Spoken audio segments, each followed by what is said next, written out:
Welcome back नाज़रीन। Break से पहले हम खान साहब के तकरीर के ऊपर बात कर रहे थे। उन्होंने जिस तरह से कौम को हदफ तनकीद आज बनाया, यकीनी तौर पे शायद अब अपने शायद जिम्मेदारी कौम को समझ में आ जाए कि हमारी अखलाकियात की जिम्मेदारी क्या है, हम उसको पूरा करें तो बेहतर होगा। मैं अब थोड़ा सा पॉइंट को चेंज करता हूँ, पीडीएम के इश्यूज़ के ऊपर आता हूँ। थोड़ा सा पीडीएम अपने आप को क्या एक्टिव कर रही है, वाकई मेल मिलाप शुरू हो रहा है क्योंकि अशाइये दिए जा रहे हैं शहबाज शरीफ साहब की जानिब से। क्या पीपल्स पार्टी इसमें शिरकत करती हुई दिखाई देगी, इस पर बात करेंगे। और जो हुकूमत तकरीबन 20 या 30 बिल्स लाने की जो बात कर रही है और अपोजिशन इसको रोकने के दर पे खड़ी है, क्या रोक पाएगी, इस पर बात करेंगे। सेनेटर साहब, मैं आपकी तरफ आऊँगा सबसे पहले। सेनेटर ज्ञान साहब, किस तरह से हम देख रहे हैं पीडीएम को एक्टिव होते हुए? पीपल्स पार्टी का मेल मिलाप होगा पीडीएम के साथ? और फिर जिस तरह से हमने देखा आज कायरत साहब ने जो तनकीद की, जो इल्ज़ामात लगाए कि बैकडोर से नून लीग के राब्ते हो रहे हैं, क्या लगता है पीपल्स पार्टी को वाकई नून लीग बैकडोर राब्ते कर रही है? देखिए, ये तो कुछ बैकडोर राब्तों का कोई पता नहीं होता, लेकिन कुछ कुछ चीजें जो बाहर आती हैं उनसे पता चलता है। मियां साहब की बीमारी हुई, वो जेल में थे, चले गए वापस। सही। नून लीग के लोग जेलों में जा रहे थे, उनकी सबकी बेल बेल होती गई। सही। और वो बात कर रहे हैं। जब पीडीएम बनी थी, उसके कुछ उसूल थे। हम कह रहे थे कि फिलहाल पहले मरहले में लॉन्ग मार्च करते हैं, इसके बाद लाहेमल बनेंगे। इन्होंने कहा कि भाई हम इस्तीफे दे देंगे, इस्तीफों का सवाल कोई कबूल नहीं है। पीपुल्स पार्टी बाहर हो गई। इन्होंने पीपुल्स पार्टी को साथ चलने नहीं दिया, इल्जाम लगाया कि भाई आपने कुछ किया है, ना इस्तीफा दिया, ना कोई लॉन्ग मार्च या कुछ किया।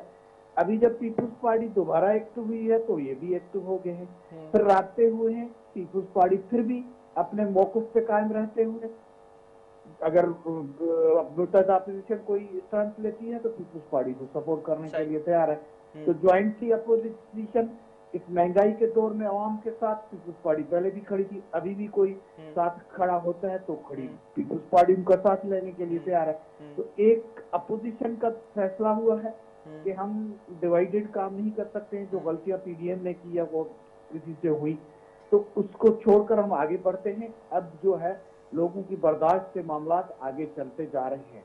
इनका तो इमरान खान को तो स्पीच करनी है। इमरान खान की जितनी भी स्पीचेज है सबको साथ मिलाकर बैठा जाए तो हर एक का दूसरी स्पीच के जिद में कोई चीज आ जाएगी।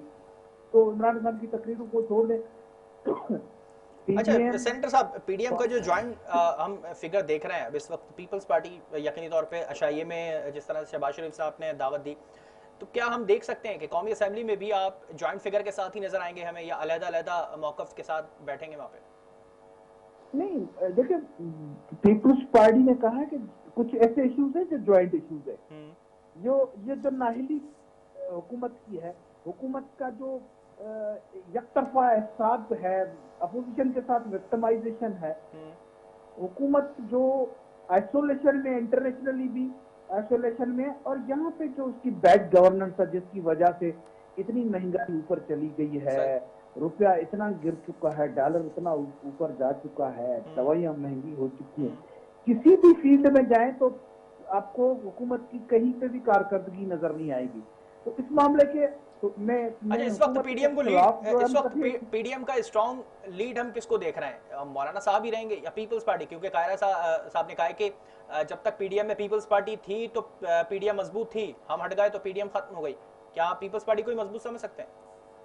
देखिए, हमारा तो एक मौकफ है, आगे कौन बैठता है पीछे कौन बैठता है नहीं है। हमारा स्ट्रेंथ है कि कॉन्स्टिट्यूशन के अंदर रहते हुए इस हुकूमत के खिलाफ जो भी जदोजहद करनी है वो हम करेंगे। डेमोक्रेटिक जो भी फोरम्स है उनको ईवीएम को भी एक्सेप्ट करेंगे आप? अगर इस्तेमाल करेंगे, आइन के तहत ईवीएम सिस्टम को वो लाते हैं तो उसको भी एक्सेप्ट करेंगे फिर आप? देखिए, कॉन्स्टिट्यूशन है, एक कॉन्स्टिट्यूशन के मुताबिक जो भी चीजें होती हैं वो होती है। ईवीएम सिस्टम जो है वो वर्केबल नहीं है। ये ऐलानात तो कर रहे हैं, अगर ये पार्लियामेंट से मंजूर भी हो जाए जिस तरह से पीसीआई चाहती है, तो भी प्रैक्टिकली वो इम्प्लीमेंट होने वाला नहीं है। लेकिन हम तो वहां बैठे हुए हैं जो उनकी वीक पॉइंट्स है, जो लूप होल्स है, और इनकी जो बदनीयती उसके पीछे खड़ी है, उसको तो लोगों के सामने लाना है। फिर आज भी आपने देख लिया, कल भी आप देख लेंगे कि हुकूमत के पास वो नंबर्स नहीं है। अब इनके लोग इनका साथ नहीं दे रहे, इनके इत्तेहादी भी शायद साथ ना दे। क्योंकि ये पूरे का पूरा गलत फैसले कर रहे हैं। ये ऑर्डिनेंस पर ऑर्डिनेंस लाते जा रहे हैं और अवामी साइड पे अवाम की फलाह बहबूद के लिए कुछ नहीं करना चाहते। इनको कोई परवाह ही नहीं है कि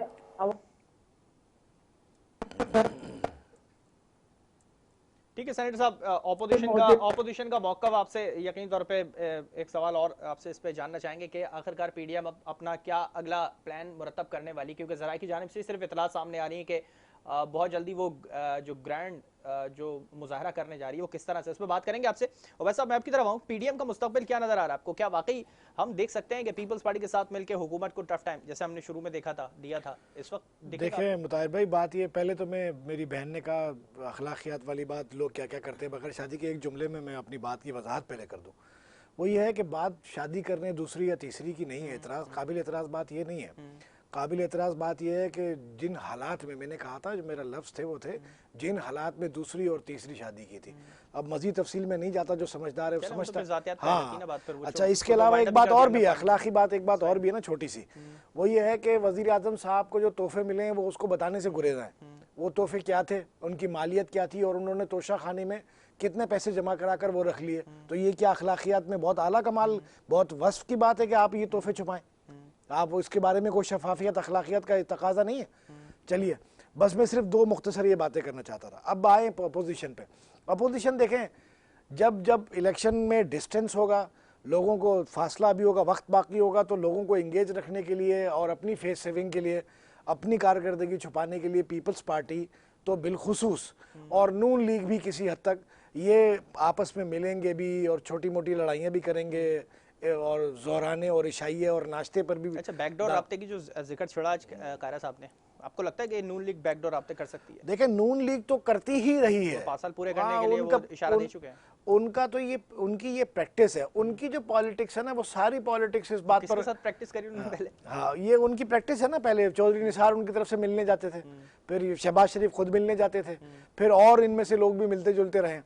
तो अब इस वक्त जाहिर है सारा फोकस शहबाज शरीफ साहब पे, वो मिल रहे हैं, वो जिम्मेदारी ले रहे हैं, वो समझ रहे हैं कि मैं कमिटमेंट करूंगा। नवाज शरीफ साहब खामोश हो जाते हैं जब देखते हैं कुछ रिलीफ मिल सकता है, और जब देखते हैं नहीं मिल सकता है तो फिर वो कहते हैं शहबाज की नहीं सुननी, मेरी पॉलिसी चलेगी। वो तो रिलीफ को छोड़ने के लिए तैयार थे ना, नून लीग तो इस्तीफे देने के लिए तैयार हो गई थी। नहीं, मैं यही अर्ज कर रहा था कि देखें, ये इनकी सारी जद्दोजहद, स्ट्रगल, अपने जो इनका बैगेज है उसकी सेविंग के लिए है। इनके पास बैगेज बहुत है, इतनी लंबी चौड़ी जायदादें, इतनी फैक्ट्रियां, इतनी मिलें, इतनी बड़ी इस्टेब्लिशमेंट के पास भी है।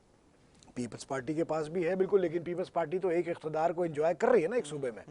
पीपल्स पार्टी को उस तरह, पीपल्स पार्टी ने बस ये सोच लिया कि बाकी पाकिस्तान को तकरीबन खत्म हो गई है। पंजाब में चौथे पांचवें नंबर पे जितने जिमनी इलेक्शन हुए, पीपल्स पार्टी का नंबर नहीं आया। कहाँ आया पीपल्स पार्टी, कहाँ बची है, बाकी सूबों में कहाँ बची है। और सिंध में भी जो कौम परस्त जमाते हैं उनके पास बहुत कुछ है पीपल्स पार्टी को कन्फ्रंट करने के लिए। लेकिन जाहिर है कि जरदारी साहब माशाल्लाह जीरक आदमी है, उनकी जो पॉलिटिकल स्ट्रेटेजी है उसके हिसाब से उन्हें अभी वो अनडिफीटेबल है अब तक सिंध में। लेकिन बात यह है कि अपोजिशन की जमातें जब इलेक्शन करीब आएगा जैसे जैसे, तो उस फिर दोबारा इनके दरमियान फासले शुरू होंगे। इन्होंने अपने अपने अलग अलग मैंडेट पे, तो सियासी माज है ना वो, जी हाँ, मैं यही अर्ज कर रहा हूँ ना, मैं यही अर्ज कर रहा हूँ, इन्होंने कुछ करना नहीं है, जूतों में दाल बट्टी करना कुछ नहीं इन्होंने। मौलाना फजलुर रहमान का अपनी बका की जंग दाल अभी से थोड़ी काफी अरसे से बट्टी आ रही, बस यही है आप, तो अपोजिशन के मुस्तकबिल को फिर आप सवालिया निशान लगाने की जरूरत ही नहीं है, उस पर फुल स्टॉप लगा दें। सही। अच्छा, और खान साहब के दौर पे क्या कहेंगे इस पे? खान साहब पे फुल स्टॉप लगेगा या कॉमा लग के आगे फिर अभी बहुत सारा पानी पुलों के नीचे आएगा, अभी बहुत कुछ आने का है। हम अभी अगले 1.5-2 साल में काफ़ी तब्दीलियां भी देखेंगे। लेकिन मैं ये समझता हूँ कि अपोजिशन की सफ़ों में कोई दम नहीं है वज़ीर आज़म साहब को अपनी जगह से हिलाने का।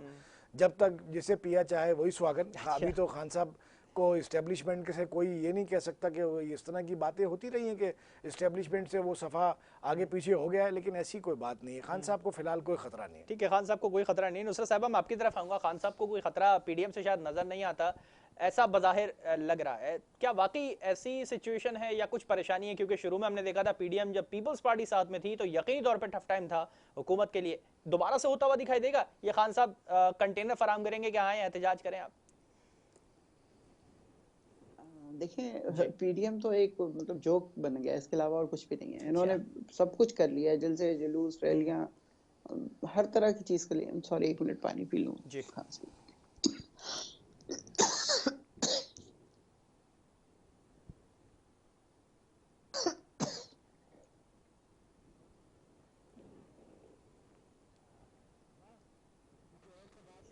तो हम देख चुके हैं पीडीएम के सारे जलसे जुलूस वगैरह। आप देखें, अगर इनके फजलुर रहमान साहब निकल जाते हैं तो वो कहीं पे भी नहीं खड़े हुए ये लोग। इनके जलसे जुलूस जो है बिल्कुल छोटी सी जलसियां बन जाती हैं, और इनके आपस में इत्तेहाद नहीं, इनके आइन एक दूसरे का नहीं करता, इनके जो सोच है वो एक दूसरे को कम्प्लीमेंट नहीं करती।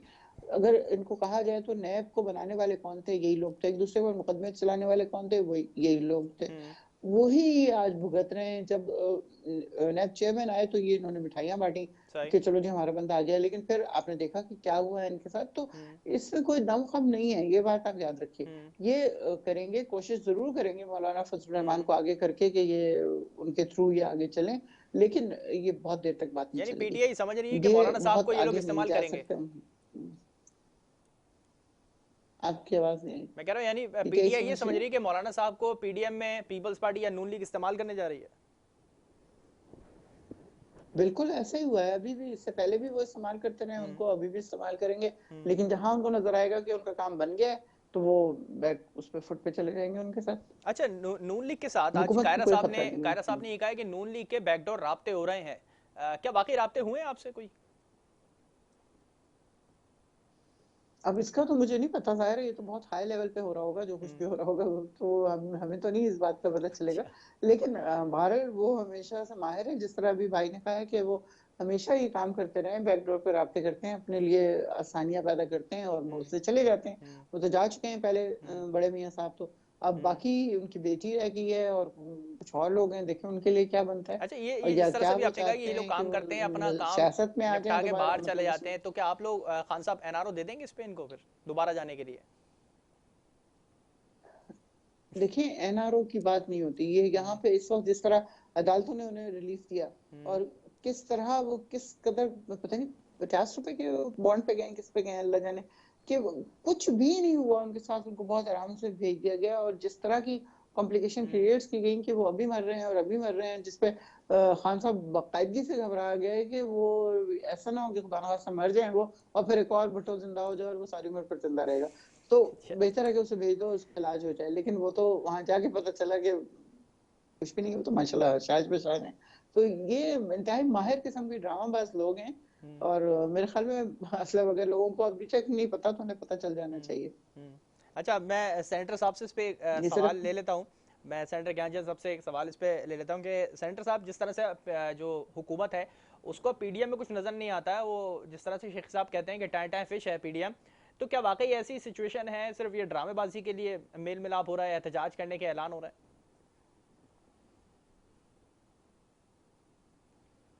सेनेटर साहब, आवाज़ आ रही है आपको?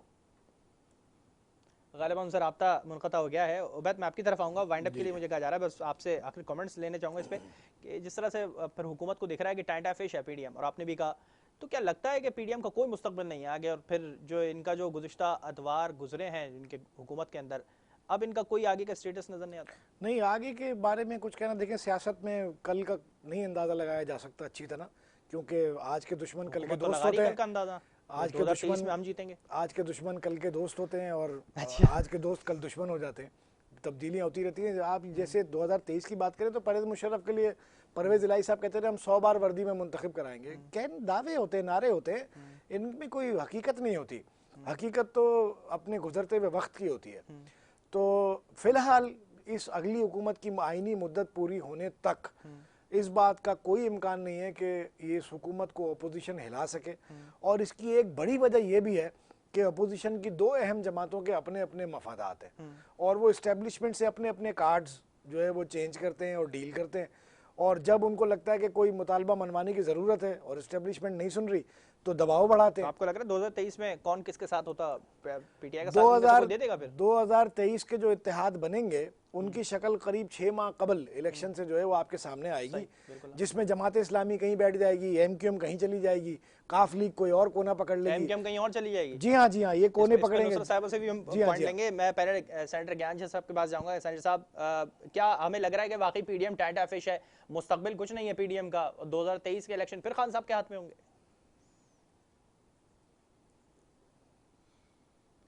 सेनेटर साहब, आवाज आ रही है आपको?